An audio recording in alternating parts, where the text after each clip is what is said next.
नमो त्रिकालसत्ताय च जगन्नाथसुताय च सवित्राय सपुत्राय सकलत्राय ते नमः। वर्हापिराभिरामं मृगमदतिलकं कुण्डलकान्तमगण्डम् कंयक्षं कम्बुकण्ठं स्मितशुभगमुखं साधुरिणस्तविनो श्यामं शान्तं त्रिभङ्गं रविकरवसनं भूषितं वैजयन्त वन्दे वृन्दवनस्थं युवतिशतवृतं ब्रह्मगोपालवेषमम् तप्त कांचन गौरंगी राधे वृंदावनेश्वरी वृषभानुसुतं देवी तं नमामि हरिप्रिये। तुलसी काननं यत्र यत्र पद्मवनानि च पुराण पठनं यत्र तत्र सन्नाहितहरि। वाञ्छाकल्पतरुभ्यश्च कृपा सिन्धुभ्यैव च पतितानां पावनेभ्यो वैष्णवेभ्यो नमो नमः। मूकं करोति वाचालं पङ्गुं लङ्घयति गिरिं यत्कृपातमहं वन्दे परमानन्दमाधवम्। नारायणं नमस्कृत्य नरं चैव नरोत्तमं देवीं सरस्वतीं व्यासं ततो जयमुदीरयेत्। ॐ नमो भगवते वासुदेवाय। जय रूप सनातन भट्ट रघुनाथ श्रीजीव गोपाल भट्ट दास रघुनाथ এই ছয় গোস্বামীর করি চরণ বন্দন যা হইতে বিঘ্ন নাশ অবিষ্ট পুরাণ দুর্গমী প্রতিমেন্ধস্য স্খলদপাদ গতির্মোহ স্বকৃপা যষ্টিদানেন সন্ত সন্ত বলম বলম শ্রী গুরু জয় গৌরনাথ।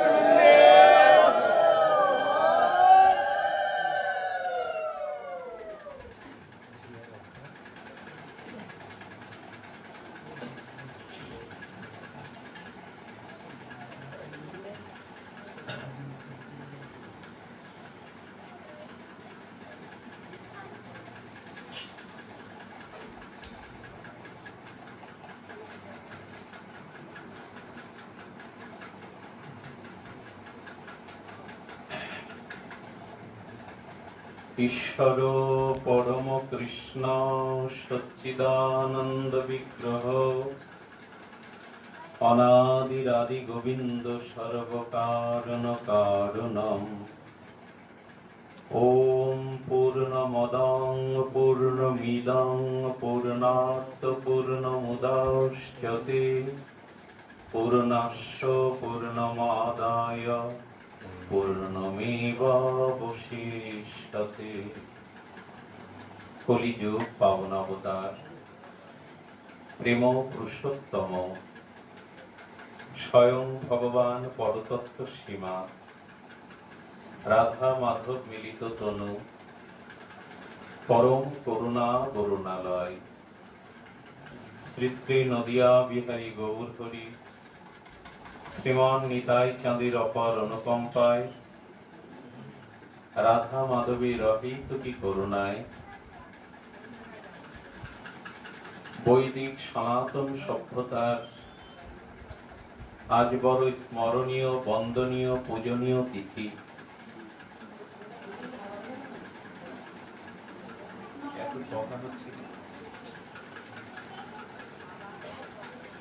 আজকের যে তিথি এটি বড় বন্দনীয় স্মরণীয় এবং আজকের বিশ্বভুবনে সহস্র সহস্র বা লক্ষ কোটি পূর্ণাত্মা নরনারী তাদের শুদ্ধ ভক্তি স্নাত হৃদয়ে ভূ ভূ প্রণাম ও বন্দনার দ্বারা আজ শুভ কৃষ্ণাষ্টমী বা জন্মাষ্টমী নামে বিদিত আজকের এই মহান তিথি আমাদের সম্মুখে সমস্থিত। এই তিথিকে প্রণাম জানিয়ে বন্দনাপূর্বক স্মরণ করে নিত্যলীলা প্রবিষ্ট অস্মাদীয় শ্রী গুরুপাদ পদ্ম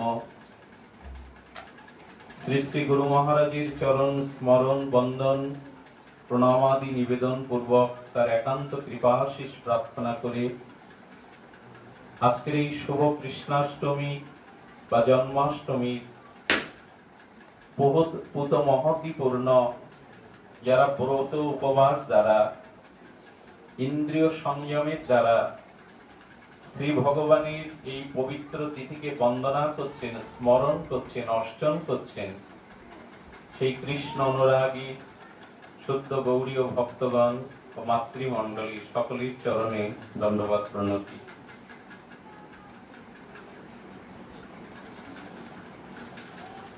সুধীজন, অখণ্ড পরতত্ত্ব কে? শ্রীকৃষ্ণ। সবাইকে একটু শান্ত থাকবার আহ্বান করব। যারা বাচ্চা নিয়ে আছেন তাদের তো একটু কষ্ট হয়, তাদের শান্ত রাখতে একটু চেষ্টা রাখবেন।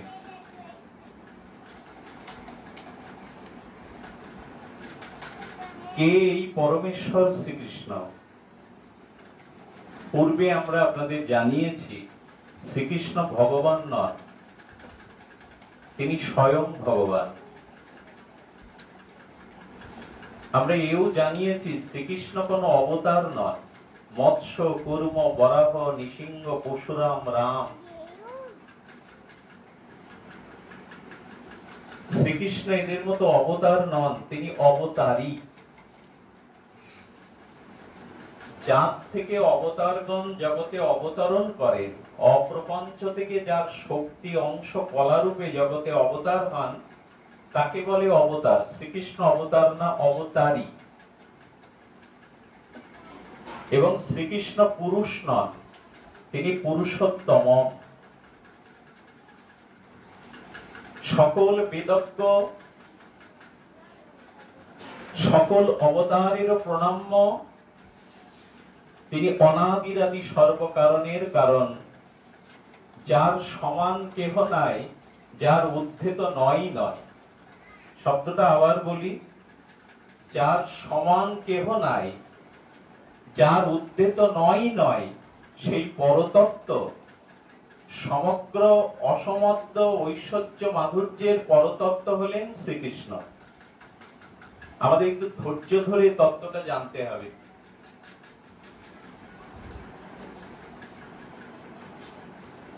ভগবান বলছেন, যে ব্যক্তি তত্ত্ব তো তত্ত্বের দ্বারা আমাকে জানো। সিদ্ধান্ত জানিতে চিত্তে না করো অলস। লীলা কথা নয়, আগে তত্ত্ব জানতে হবে, মহিমা জানতে হবে। সিদ্ধান্তে যাদের অলস হয়, তত্ত্ব কথা শুনতে যাদের অলস হয়, তাদের শ্রীকৃষ্ণ চিত্তে দৃঢ় মানসতা লাগে না। সিদ্ধান্ত শুনিতে চিত্তে না করো অলস, যাহাতে হয় কৃষ্ণ দৃঢ় মানস।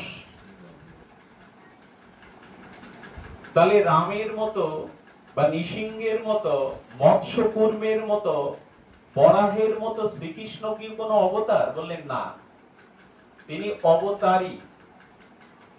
আর সকলে ভগবানের অংশ, স্বয়ং ভগবান অখণ্ড পরতত্ত্ব কৃষ্ণ। এতে চাংশ কলাপুংস কৃষ্ণস্ত ভগবান স্বয়ং। স্বয়ং ভগবান 10টা 5টা 20টা হতে পারে না। সনাতন বৈদিক সিদ্ধান্তে যারা হিন্দু ধর্মকে গালি দেয়, যাদের ভগবান বহু, তারা হিন্দু ধর্ম সনাতন ধর্মের তত্ত্ব জানে না। একমেব অদ্বিতীয়ম এতে চাংশ কলাপুংস কৃষ্ণস্ত ভগবান স্বয়ং। দেখুন, গ্রামের মাতব্বররা যে বিচার করে, কোন বিষয়ের বিচার যখন গ্রামের মাতব্বররা করে সেই বিচার আর সংসদে বা রাজেন্দ্র বন্দগণ প্রধানমন্ত্রী বা প্রধানমন্ত্রী মহোদয় যখন বিচার করেন, এই দুটো বিচার কি এক হবে? সংসদীয় বিচার আর গ্রামের মাতব্বরের বিচার দুটো কি এক হয়? তেমনি যে শাস্ত্র বলে অমুক ভগবান শ্রেষ্ঠ, অমুক ভগবান শ্রেষ্ঠ, সেটা গ্রামের মাতব্বরের বিচার। রাজধিরাজ সর্ব বেদান্ত হিসার ভাগবত সম্রাটের বিচার হলো একলা কৃষ্ণ ঈশ্বর আর সব ভিত্ত। এক ঈশ্বর ভগবান শ্রীকৃষ্ণ অখণ্ড অদ্বয় আত্মার সব অংশ, তার সমকক্ষ কেউ নাই, তার ঊর্ধ্বে তো নয়। এই হলো পরতত্ত্ব কৃষ্ণ। ভগবান 10টা 5টা 20টা হতে পারে না, একই জন ভগবান। তাহলে এরা কারা? এই যে বিষ্ণু, নারায়ণ, ভগবান শিব, এরা কারা? ব্রহ্মা, এরা কারা? বলে তত্ত্বত স্বরূপে অভিন্নতা আছে। তত্ত্বত ভগবান 10টা 5টা না। তাহলে বিষ্ণুকে, নারায়ণকে, বিলাসমূর্তি ভগবান শঙ্কর, শিবকে, ব্রহ্মাকে প্রশ্ন তো আসতে পারে। বলে হ্যাঁ আসতে পারে। উত্তর দিয়েছেন, সমুদ্রের উত্তাল তরঙ্গ যে মালা, নিস্তরঙ্গ সমুদ্র যখন তরঙ্গায়িত সংকুল হয়ে উত্তাল তরঙ্গ হয়, সমুদ্রের জল থেকে তরঙ্গরূপ ঢেউটা আলাদা কি কিছু? জল ছাড়া আলাদা কি কিছু? তবু আমরা সমুদ্রের তরঙ্গ বলি কেন? সমুদ্রের জলটাই তো তরঙ্গ হয়ে মনোনয়নকে আনন্দ দেয়। সমুদ্রের জল ছাড়া তরঙ্গ কি অন্য কোনো পদার্থ? তেমন ভগবান শ্রীকৃষ্ণের সৃষ্টিকার যে লীলাকার যে তার অংশরূপ অবতারগণ, কোটি কোটি অবতার, অসংখ্য অবতার ভগবান পরম ব্রহ্ম থেকে যখন আসেন, তারা স্বরূপত এক হলেও অখণ্ড সাগর কৃষ্ণ আর সপ্তার তরঙ্গের অংশ মাত্র। এ কথা আমার সিদ্ধান্ত নয়, সমগ্র ভাগবত সিদ্ধান্ত সার ভাগবতের সিদ্ধান্ত। এমনকি সৃষ্টিকর্তা ব্রহ্মারও আশ্রয় কৃষ্ণ। ব্রহ্মহং প্রতিষ্ঠামি, আমি ব্রহ্মের প্রতিষ্ঠা। অর্থাৎ ব্রহ্মা ও শ্রীকৃষ্ণের আশ্রয় প্রতিষ্ঠা পান। এই জন্য ভগবান শ্রীকৃষ্ণের তত্ত্বটি অসমর্থ, ঐশ্বর্য মাধুর্যের পরতত্ত্ব বিশেষ এইভাবে না জানলে ভগবান সম্পর্কে আমাদের ভ্রান্ত ধারণা হতে পারে এবং আমাদের বিভিন্ন মতবাদের দ্বারা আমরা আক্রান্ত হতে পারি। এই জন্য বলছেন, যার ভাগবত্তা হইতে অন্যের ভাগবত্তা, স্বয়ং ভগবান শব্দের তাহাতেই সত্তা। চৈতন্য চরিতামৃত। আবার বলি, শব্দগুলো কর্ণ দিয়ে হৃদয়ে নেন। যাহার ভাগবত্তা হইতে সকলের ভাগবত্তা, অর্থাৎ এই পৃথিবীতে যত খণ্ড খণ্ড বিচ্ছিন্ন আলোগুলো দেখি আমরা, বৈদ্যুতিক আলো বা অন্যান্য আলো, এই আলোর উৎস সূর্য নাকি? যদি বলেন বিদ্যুৎটার আলো কি সূর্য থেকে আসে? বলে হ্যাঁ, জলবিদ্যুৎ তো সূর্যের আলো থেকেই তৈরি হয়। সূর্যের আলোটা জলে প্রতিভাত হয়, জল থেকেই জলবিদ্যুৎ তৈরি হয়। অর্থাৎ পৃথিবীতে যত আলো আছে, তাপ আছে, তার উৎস হলো সূর্য। তেমন শ্রীকৃষ্ণের ভাগবত্তা হইতে সকল ভাগবতের ভাগবত্তা, ইহা বলছেন স্বয়ং ভগবান শব্দের ইহাতেই সত্তা। এতে চাংশ কলাপুংস কৃষ্ণস্ত ভগবান স্বয়ং। এটা পরিভাষা। পরিভাষা কাকে বলে? এখানে অনেক জ্ঞানীজন আছেন, ডাক্তার, মাস্টার বা বিবিধ বিদ্বানগণ এখানে আছেন। পরিভাষা কাকে বলে? অনিয়মে নিয়মকারিণীকেই পরিভাষা বলে। অর্থাৎ যাতে অনেক কিছু অনিয়ম ছিল, যে শব্দটা সমস্ত কিছুকে একটা নিয়মের মধ্যে এনে সিদ্ধান্ত নির্ণয় করে, তাকে বলে পরিভাষা। আবার বলি, যা কিছু অনিয়মে ছিল, যে শব্দটা ওই অনিয়মকে নিয়মে রূপান্তরিত করলো, অর্থাৎ পরিভাষা হলো সম্রাট আর সকলেই তার সেবক বা প্রজা। সম্রাট তো দুইজন হয় না। এক রাষ্ট্রে একজন প্রধানমন্ত্রী হন, দুইজন তো এই আসনে বসে না। তেমন সমগ্র ভাগবতের মধ্যে পরিভাষা একটা, এক শাস্ত্রে দুইবার পরিভাষা ব্যবহৃত হয় না। পরিভাষা তাকেই বলে অনিয়মে নিয়ম কারিণীকে, যা অনিয়ম ছিল যে শব্দের দ্বারা ওটি নিয়ম আসলো তার নাম পরিভাষা। একমাত্র ভাগবত শাস্ত্রে একবারই পরিভাষা বলা হয়েছে, স্বয়ং ঈশ্বর সকলেই তার অংশ, অংশের অংশ কলা। এটা কেন গায়ের জোরে গলা ফাটানো কথা নেই। সম্রাট চক্রবর্তী ভাগবতের সিদ্ধান্ত, একলা ঈশ্বর কৃষ্ণ আর সব ভিত্ত, আর সব তার অংশ। শিব ব্রহ্মা অভিন্ন হলেও তার অংশ। ছোট একটি জ্ঞানে তত্ত্ব জানানো যায়, যার ভাগবত্তা হইতে সকলের ভাগবত্তা। বলছেন, অনেকেই বলে নারায়ণ হতে কারণব, সব বিষ্ণু হতে সকল কিছুর স্রষ্টা সৃষ্টি।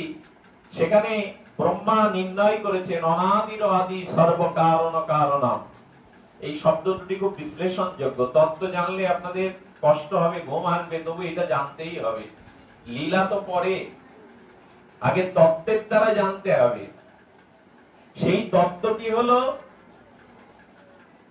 যে নারায়ণ, বিষ্ণু, কৃষ্ণ, এদের ভিতরে তত্ত্বটি কোথায়? তত্ত্বে কিন্তু সব এক। আচ্ছা, দুগ্ধ তো একটি তত্ত্ব। একটি পাথরের বাটিতে উৎকৃষ্ট গোদুগ্ধ একটি তত্ত্ব, কিন্তু দুগ্ধ দিয়ে যখন দই করা হয়, তার উৎকৃষ্ট মাখন করা হয়, ওটাতে যখন উৎকৃষ্ট ঘৃত করা হয়, তত্ত্ব কিন্তু দুধ। কিন্তু ঘি আর দুগ্ধ, দধি আর দুগ্ধ আস্বাদনে, স্বাদে, তত্ত্বে কি এক হতে পারে? যদিও দুগ্ধ থেকে সেটা তত্ত্ব থেকে হচ্ছে। আচ্ছা, দুগ্ধের শেষ পরিণতি কোনটা? দুগ্ধ থেকে অম্লযোগে ঘোল হতে পারে, দধি হতে পারে, মাখন হতে পারে। তারপরে তপ্ত মাখনটা একটু তপ্ত তাপ দিলে ঘি হয়ে যায়। ঘির পরে দুধের কি আর কোনো পরিণতি হয়? ঘির পরে দুগ্ধ থেকে আর কিছু কি পরিণতি হয়? বললেন তেমনি তত্ত্ব তো একলা ঈশ্বর কৃষ্ণই। আর যত শিব, বিষ্ণু, নারায়ণ, তার বিলাস মুক্তি, অংশ মুক্তি, তার কলা মুক্তি, অভিন্ন তত্ত্ব ঈশ্বর এক কৃষ্ণ হলেও একই দুগ্ধ দিয়ে যেমন বিভিন্ন প্রণালীতে ঘৃত এবং উৎকৃষ্ট মাখনাদি, মিষ্টান্নাদি তৈরি হয়, তেমন তত্ত্ব তো এক ঈশ্বর কৃষ্ণ, আর সব তার অংশ এবং কলা। এই জন্য ভাগবতের একবারই পরিভাষা হলো, এতে চাংশ কলাপুংস কৃষ্ণস্ত ভগবান স্বয়ং। এই তত্ত্বগুলি না জানলে ভগবান শ্রীকৃষ্ণকে আমরা অনুধাবন করতে পারবো না, অভিরমিত করতে পারবো না হৃদয়ে। তত্ত্ব প্রতিষ্ঠা করবার কথা গীতাতে বলেছেন, যো ব্যক্তি তত্ত্বত, আমার তত্ত্ব জানো। এই তত্ত্বের দ্বারা প্রতিষ্ঠিত করবার জন্য আমরা বলছি যে 50টি গুণ মানুষের মধ্যে থাকে। বিষ্ণু, নারায়ণ থেকে শ্রীকৃষ্ণের ভাগবতার মাধুর্য, পরতত্ত্বকে নির্ণয় করা হচ্ছে। মানুষের ভিতরে দয়া, সন্তোষ, ক্ষমা, এমন করে 50টি গুণ বিশিষ্ট মানুষ। ভগবান কৃষ্ণের ভজন করলে ভগবান শ্রীকৃষ্ণের সিন্ধু থেকে বিন্দু পরিমাণে এই গুণগুলো মানুষের মধ্যে আসে। আর দেবতাদের আছে 55 গুণ। ইন্দ্রাদি দেবতাদের আছে মানুষের থেকে একটু খুব বেশি না, মাত্র 5টা গুণ। এই বাবা, তোমরা এখন কথা বলো নাই, সরে যাও। দেবতাদের 55টা গুণ, আর ভগবান শঙ্কর, বিলাসমূর্তি নারায়ণ, ভগবান বিষ্ণুর আছে 60টি গুণ। এটা কিন্তু অন্য কোন দেবতার নাই। বিষ্ণু, নারায়ণ অভিন্ন স্বরূপে শ্রীকৃষ্ণ তত্ত্ব হলেও তাদের ভিতরে 60টি গুণ আছে, কিন্তু 64টি গুণ আছে একমাত্র ভগবান শ্রীকৃষ্ণের। এই 64টি গুণ আর কারো মধ্যে নাই। 4টি বিশেষ অসমত্ব মাধুর্য ভগবান শ্রীকৃষ্ণের দিব্য চরিত্রাবলীতে আছে। এই 4টি মাধুর্য কোন ভগবত স্বরূপে নেই, কি বিষ্ণু, কি নারায়ণ, কি শিব, কি ব্রহ্মা। এই 4টি অসমত্ব, অসমত্ব মানে যার সমান আর নাই। সেই 4টি মাধুর্য হলো বেণু মাধুর্য, রূপ মাধুর্য, লীলা মাধুর্য, প্রেম মাধুর্য। বাঁশি আর কারো হাতে নাই। ত্রিশূল থাকতে পারে, খড়গ থাকতে পারে, বজ্র থাকতে পারে, বাঁশি আর কারো হাতে নাই। এই বংশ বেণু মাধুর্য একমাত্র অখণ্ড পরতত্ত্ব রসরাজ মহা শ্রীকৃষ্ণের হাতেই বাঁশি শোভাবান, বাঁশি আর কারো হাতে নাই। তার মুরলীর ধ্বনি যখন শ্রীরাম বৃন্দাবনের গজ বিপিনে বেজে উঠত, তখন আকাশের চলৎ মেঘগুলো স্থির হয়ে যেত, চলৎ বস্তুগুলো স্থির হয়ে যেত, মেঘটা দাঁড়িয়ে যেত। দাঁড়াতো এই কারণে, যদি একটু ছায়া দিয়ে তোমার সেবা করতে পারি। সচল বস্তুগুলো অচল হতো তার মুরলীর ধ্বনিতে, আর অচল বস্তুগুলো সচল হতো। কিরকম? স্রোতস্বিনী পুত পবিত্র ভাগীরথী, গঙ্গা অথবা যমুনার জলগুলো বয়ে যেত তাদের স্বাভাবিক গতিতে। যখনই শ্রীকৃষ্ণের মুরলীর ধ্বনিতে অধরামৃত দ্বারা সেই ধ্বনি আকাশে বাতাসে ধ্বনিত হতো, প্রবাহমান হতো, তখন সমুদ্রে যমুনার জলের স্রোতের গতিটা থমকে গিয়ে শ্রীকৃষ্ণ যেদিকে বংশীধ্বনি করছে, স্রোতটা বিপরীতে সেই দিক চলে যেত। কি ভাবা যায়? সচল বস্তু অচল হয়ে যেত, আর অচল বস্তু সচল হতো। কিরকম? অচল বস্তু পাথর, শ্রীকৃষ্ণের মুরলীর ধ্বনিতে পাথরগুলো গলে অচল বস্তু সচল হয়ে যেত। তার প্রমাণ যদি নিতে চান, ঝাড়খণ্ড জঙ্গলে চলে যান। তার প্রমাণ যদি নিতে চান, তাহলে চরণ পাহাড়ি রাজস্থানে চলে যান। আপনাদের সৌভাগ্যে আমাদের যাওয়ার সৌভাগ্য হয়েছে ওই জায়গাটা। তিনি মুরলীর ধ্বনি করেছিলেন, চরণ পাহাড়ি তার নাম। সেই মুরলীর ধ্বনিতে একটা গাভীর পা আর শ্রী গোবিন্দের দক্ষিণ পদটা পাথর গলে গিয়ে আজও সেটা জগৎকে সাক্ষী দিচ্ছে এই চিন্ময় তত্ত্বটি, তার চরণ চিহ্নটা পাথর গলে গেছে। তার বংশীর ধ্বনি যখনই শোনা যেত, তখন মায়ের কোলে যে শিশু দুগ্ধ পান করছে, মা ওই বংশীর ধ্বনিতে বিমোহিত হয়ে সন্তানকে বুক থেকে ছুড়ে ঘর থেকে বেরিয়ে যেত মুরলীর ধ্বনিতে। এই হলো তার বাঁশির ক্ষমতা। এটা আর কারো হাতে নাই। এটা আর এই মুরলীর ধ্বনি আর কারো হাতে নাই। অখণ্ড অসমাপ্ত পরতত্ত্ব সৌন্দর্য বিশেষ তত্ত্ব শ্রীকৃষ্ণ ছাড়া মুরলী কারো হাতে নাই। পৃথিবীতে যত যন্ত্র আছে, সব থেকে মনোসংবেদ্য যন্ত্র হলো বাঁশি। অন্য যন্ত্রগুলো হাতে পায়ে বাজানো যায়, একমাত্র মনের ভাবনাটা অধরে অর্থাৎ ঠোঁট দিয়ে একমাত্র বাঁশিকেই বাজানো হয়। বাঁশির থেকে সুরলা যন্ত্র, অনুভববেদ্য মনের প্রকাশের ভাব যন্ত্র আর জগতে নেই। আজও মধ্যরাত্রে বাঁশি বাজলে ঘরের মা বোনদের মন উচালা হয়ে যায়, আজও যায়। যথাযথ স্বরলিপিতে বাঁশি বাজলে মায়েদের মনও আজও উতলা হয়ে যায়।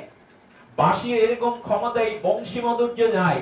দুর্গা দেবী যাচ্ছেন, লক্ষ্মী দেবী আকাশ মার্গ দিয়ে যাচ্ছেন, তার মুরলীর ধ্বনি শোনার সাথে সাথে দুর্গা দেবীর বসনটা কখন খুলে পড়ছে উনি খেয়াল করতে পারছেন না। এই তার মুরলীর ধ্বনি।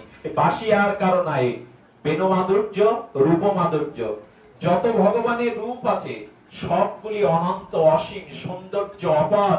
কিন্তু দ্বিভুজ মুরলীধারী শ্যাম সুন্দর ত্রিভঙ্গ মুরারি কৃষ্ণের মতো রূপ আর কোন ভগবত সত্তার নেই।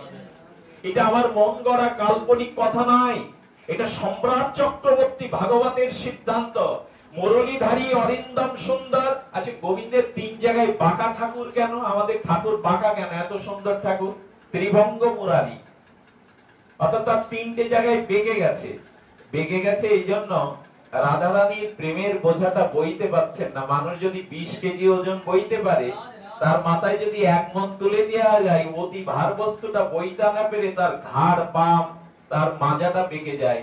রাধারানীর প্রেমকে, ব্রজ প্রেমকে গোবিন্দ মাথায় নিয়ে সেই প্রেমের ভাবে ঠাকুরের তিনটে জায়গায় বাঁকা হয়ে গেছে। আচ্ছা গোবিন্দ, তোমার পাটা বেঁকলো কেন? সবার চরণ তো এরকম, তোমার চরণ এরকম বাঁকা কেন? বলো রাধারানীর প্রেম মাধুর্যে আমার চরণ চাইছে, একটু রাধারানীর চরণটা স্পর্শ করতে পারতাম।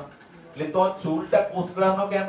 গোবিন্দের চুলের, গোবিন্দ কিন্তু রক্ত মাংসের তত্ত্ব নয়। যে মানুষের কাছে ভগবান রক্ত মাংসের পিণ্ড, তাদের আর ভজন সাধন করে লাভ নেই, নরক তাদের জন্য সুপথগামী। একদল মানুষ বড়ে বেলায় ভগবান মানুষ, তিনিও মার পেট দিয়ে, বাবার পেট দিয়ে, রক্ত মাংস দিয়ে এসেছেন। ভগবানও বিদ্ধ হয়, তারও জরা ব্যাধি হয়। এই তত্ত্ব একদল পড়ে বেলায় যে ভগবানই মানুষ, ভগবান মানুষ। লীলা কৈবল্যং মনুষ্য লিঙ্গম, মানুষের মতো হলেও মানুষ নয়। আচ্ছা, পরশ পাথরে লোহা সোনা হয়, এটা শুনেছি না আমরা? তা অন্যান্য রাস্তার পাথরগুলো আর পরশ পাথরকে এক জায়গায় রাখলে ওটা এক বলা যাবে? তেমন আকারে গোবিন্দকে মানুষের মতো দিবজ দুরালি রাখছি, কিন্তু রক্ত মাংসের তত্ত্ব ভগবানকে ভাবলে আপনার ভজন সাধন শেষ, নরকের পথ আপনার জন্য সুগম। খুব সাবধান, ভগবানকে কখনো রক্ত মাংসের পিণ্ড দলা এই জাতীয় ভাবতে যাবেন না। আপনার কোটি জন্মের তপস্যা সাধন ভুলণ্ঠিত হয়ে অনন্ত নরকের পথ গমন হবে। যারা ভগবান তত্ত্ব মনে করে তিনি রক্ত মাংসের পিণ্ড। আচ্ছা, কোন কোন মন্ত্রে মানুষের বিষ নেমে যায়, সেই মন্ত্র ঔষধে যদি এইটা হয়, আপনার জানা আছে চরক সংহিতায় একটা পাতার কথা বলা আছে।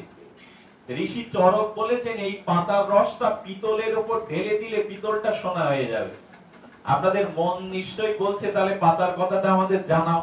বলে আমিও তো জানি না, এবং এইটা চরক কাউকে বলে যায়নি। যদি বলে যেত আমরা দুর্ঘটনা ঘটিয়ে বসতাম। মানে মনে মনে করতাম কি, থালা বাটি কম্বল সব তো সোনা করে নিয়ে এই পাতার রস, যেমন কি আমার সন্তানকে শুয়ে সোনা করে নি। আমাদের লোক তো সোনা টাকা, এই জন্য এই পাতার নামটা বলে যায়নি। কিন্তু সত্য, এক রকমের পাতার রস আছে যেটা পিতলে দিলে সোনা হয়ে যায়। তাই বলে নাই ভাববেন না। একটা পাতার যদি এই ক্ষমতা থাকে, একটা পরশ পাথরের যদি এই ক্ষমতা থাকে, ভগবান শ্রীকৃষ্ণ রক্ত মাংসের তত্ত্ব হতে পারে না। নবকিশোর সচ্চিদানন্দ ঘন পরমেশ্বর ভগবান। যারা বলে বেড়ায় তাদের বলে বেড়াতে দিন, গোবিন্দ মানুষ, গোবিন্দ রক্ত মাংসের মতো, তিনিও বিদ্ধ হন, জড়ব্যাধিগ্রস্ত হন। এই কথাগুলো স্বয়ং ভগবান তত্ত্বের সাথে বেমানান, শাস্ত্র সিদ্ধান্তের সাথে এটা অপসিদ্ধান্ত, এটা মেনে নেওয়া যায় না। এই জন্য মুরলী এবং তার যে সমুদূর রূপমাধুর্য, শ্রীকৃষ্ণের ন্যায় ভগবান পরতত্ত্ব লীলা পুরুষোত্তম শ্রীকৃষ্ণের ন্যায় লীলা আর কারো নাই। এত লীলা আর কারো নাই, কিন্তু সেই লীলাগুলোই এখন আমাদের উল্টে ক্ষতি করে ফেলছে। একটা অনুরোধ করি, অনেক মায়েরা এসছেন এখানে, আমাদের অনেক কিশোররা এসছেন, একটা নিবেদন করি, যেসব পদাবলী কীর্তনিয়া আমাদের এই বঙ্গদেশে 30-40 হাজার টাকা দক্ষিণা নিয়ে আমাদের পদাবলী কীর্তন করতে আসে, এরা রাসলীলা, এরা মানভঞ্জন লীলা, বস্ত্রহরণ লীলা, নৌকবিলাস লীলার নাম করে এমন করে তারা রাধা কৃষ্ণের তত্ত্বকে, মহিমাকে প্রচার করে, যাতে আমাদের এই সনাতন হিন্দু ধর্মটাকে তারা কোটি কোটি বছর পিছিয়ে ফেলেছে, নষ্ট করে ফেলেছে। কারণ এই অভজনশীল অততজ্ঞ কীর্তনিয়ারা রাধা কৃষ্ণকে যেভাবে নায়ক নায়িকা, প্রাকৃত যুবক যুবতী এবং জগতের কামনাযুক্ত কলুষ ভালোবাসার সাথে নির্ণয় করে, তাতে আমাদের যুবক যুবতীরা রাধা কৃষ্ণকে তত্ত্ব না মনে করে আমাদের প্রাকৃত নায়ক নায়িকার মতো মনে করে, জগতের কামনাময় যুবক যুবতীর মতো মনে করে। সব থেকে বৃহত্তম সনাতনের ক্ষতি করেছে এরাই। আজকের যে সিরিয়ালে রাধা কৃষ্ণ গুলো দেখানো হয়, দয়া করে এগুলো দেখবেন না। এতে আপনার মনে ভগবান সম্পর্কে বিকৃত ধারণা জন্মে, রাধারানী সম্পর্কে আপনার চিত্তে বিকৃত ধারণা জন্মে। স্টার জলসায় যেসব রাধা কৃষ্ণ তত্ত্ব দেখানো হয় সম্পূর্ণ ভুল সিদ্ধান্ত। শুধু বাণিজ্যিক ভিত্তিতে শ্রোতাদের চ্যানেলে আকৃষ্ট করবার জন্য এই অপসিদ্ধান্ত গুলো অপদার্থরা প্রচার করে। এটা বিনোদন ছাড়া, ব্যবসা ছাড়া এর ভিতরে ভগবানের কোন তত্ত্ব নেই। এ জানলে, দেখলে আপনার মস্তিষ্ক বিকৃতি হয়ে যাবে, আপনার মনে ভগবান সম্পর্কে প্রাকৃত ধারণা জন্মে যাবে। খুব সাবধান এই থেকে। যদি বলেন ঘরে হয় কি করব, সবাই তো বলে, তবে রামানন্দ সাগরের রামায়ণটা দেখবেন, এতে কাজ হবে। রামানন্দ সাগর সাধারণ ব্যক্তি ছিলেন না, বা পূর্বে রামানন্দ সাগরের যে শ্রীকৃষ্ণ সিরিয়ালটা হিন্দিতে হতো সেটাও অনেক মাধুর্যপূর্ণ। রামানন্দ সাগর পরিচালকের নামটা বলছি, এদের যদি পান দেখবেন এখন যেটা তৈরি হচ্ছে সম্পূর্ণ বাণিজ্যিক ভিত্তিতে। শ্রীকৃষ্ণ কোনদিন যুবক না, রাধারানী কোনদিন যুবতী না। 14 বছর 8 মাসের কিশোর কৃষ্ণ, রাধারানী হলেন কিশোরী, নিত্য কিশোর কিশোরী। যুবক যুবতী ভগবানের সম্যক স্বরূপ নয়। এই তত্ত্বগুলো বলতে গেলে মানুষের ধৈর্য থাকে না, মানুষ লীলা কথা শুনতে চায়, একটু ওই যে নৌকা বিলাস শুনতে চায়। বস্ত্রহরণ, বস্ত্রহরণটা কি? গোপীরা স্নান করছে, কৃষ্ণ তাদের কাপড়গুলো হরণ করে নিয়ে বললেন আমার সামনে বিবস্ত্র হয়ে, সে কি ভগবানের চরিত্র? এগুলো জানলে কি মানুষের আত্মিক চরিত্রের কল্যাণ হয়? আসলে ভগবান বোঝাতে এসেছে, যদি আমাকে চাও, গোবিন্দকে চাও, লজ্জা, মান, ঘৃণা, দেহ ধর্ম, কুল ধর্ম, এই সব আবরণ ত্যাগ করে আমার কাছে চলে এসো। এইটা বোঝাতে গিয়ে বস্ত্রহরণের তত্ত্বটা, নারীর কাপড় চুরি করাকে কৃষ্ণকে বলা হয়েছে, লম্পট রূপে সাজানো হয়েছে, এগুলো বিকৃতি করা হয়েছে ভাগবতকে। সর্বস্ব ছেড়ে তুমি আমার কাছে এসো, তবেই তো আমি তোমার হব। সংসার ধর্ম, দেহ ধর্ম, কুল ধর্ম, এই সব ধর্ম পরিত্যাগ করে তুমি আমার হও। এই কথাকে বিকৃত রূপ দেওয়া হয়েছে বস্ত্রহরণ লীলায়, যে গোপীরা চ্যান করছিলেন, তাদের বস্ত্রগুলো কদম গাছে দুলিয়ে পা নাচাচ্ছেন যুবক কৃষ্ণ, যে তোমরা সব বিবস্ত্র হয়ে আমার সামনে এসে কাপড় চাও। বলুন তো, এই লীলা শুনলে কোন যুবক যুবতীর মনে রাধা কৃষ্ণ সম্পর্কে অপ্রাকৃত তত্ত্ব আসতে পারে? ক্ষতি হয়েছে আমাদের এইগুলো দিয়ে। এই জন্য রাধা কৃষ্ণ তত্ত্বকে এত গুরুতর, যেটা ব্রহ্মাও জানে না। এটা ব্রহ্মাও যদি জানতো, আচ্ছা বলতে পারেন, ব্রহ্মা যদি শ্রীকৃষ্ণকে জানতো, তাহলে তার গোবৎসগুলো সকাদের হরণ করে গুহায় আটকে রাখতো 1 বছর। ব্রহ্মা ব্রজে এসে দেখছেন শ্রীকৃষ্ণ এটো খাচ্ছে সকাদের, শ্রীকৃষ্ণকে যশোদা বাঁচছে, কান ধরে দড়ি দিয়ে বাঁচছে, শ্রীকৃষ্ণ এটো খাচ্ছে, গরু চড়াচ্ছে। ব্রহ্মা বললেন, এই স্বয়ং ভগবান এই হয় নাকি যে এটো খায়, যে গরু চড়ায়, যে অন্যের ঘাড়ে ওঠে, খেলায় পরাজিত হয়, যশোদা যাকে বেঁধে রাখে, ভগবান নামে পরীক্ষা করব। আচ্ছা ব্রহ্মা যদি ঠিক ঠিক গোবিন্দ তত্ত্ব জানতো, তাহলে কি ব্রহ্মাই পরীক্ষা করতে যেত, সাহস দেখাতো? আসলে ব্রহ্মাও জানতে পারেনি অখণ্ড পরতত্ত্ব কৃষ্ণকে। আপনি আমি কি জানবো বলুন তো? যে রস আনন্দ সিন্ধু ব্রহ্মা না পায় এক বিন্দু, ব্রহ্মা জানলা। আচ্ছা অর্জুনের সারথি তো কৃষ্ণ। পাণ্ডবদের মধ্যে আমি অর্জুন, শ্রীকৃষ্ণ গীতায় বলেছেন, সেই অর্জুনকে যখন বলছেন রাজসী পরম্পরায় জগতে আমার সেই পূর্বের জ্ঞান লুপ্ত হয়েছে, তাই অর্জুন আমি তোমাকে সেই পূর্বের জ্ঞান আবার বলছি, যে জ্ঞান আমি পূর্বে বৈবস্বাদ, তিনি বলেছিলেন আমি বিবস্বাদ, সূর্যকে বলেছিলাম, সূর্যপুত্র মনু ইক্ষাকে বলেছিলাম। অর্জুন তখন কৃষ্ণকে প্রশ্ন করছে, তোমার জন্ম সেই দিন, আর সূর্যের জন্মে কত পূর্বে, তুমি সূর্যকে কি করে এই পরম জ্ঞান দান করলেন? অর্জুন যদি জানতেন ইনিই পরমেশ্বর গোবিন্দ, এই কথা বলতে পারতেন, তোমার জন্ম সেই দিন আর সূর্যের জন্মে কবে? তবে অর্জুন পর্যন্ত, যার রথের সারথি কৃষ্ণ, সেই অর্জুন পর্যন্ত কৃষ্ণকে তার বিশ্বরূপ, আচ্ছা কৃষ্ণ থেকে বিশ্বরূপ হলো না বিশ্বরূপ থেকে কৃষ্ণ হলো, কোনটা? অনেকেই বলেন অর্জুনের খালি চোখে কৃষ্ণকে দেখছিল, এবার কৃষ্ণ তাকে দিব্য দৃষ্টি দিলেন আর বিশ্বরূপ দেখালেন। তার মানে কৃষ্ণের থেকে বিশ্বরূপ আরো মহিমাপূর্ণ, তত্ত্বপূর্ণ না। শ্রীকৃষ্ণ থেকেই বিশ্বরূপ হয়েছিল, বিশ্বরূপ থেকে কৃষ্ণরূপ হয়নি।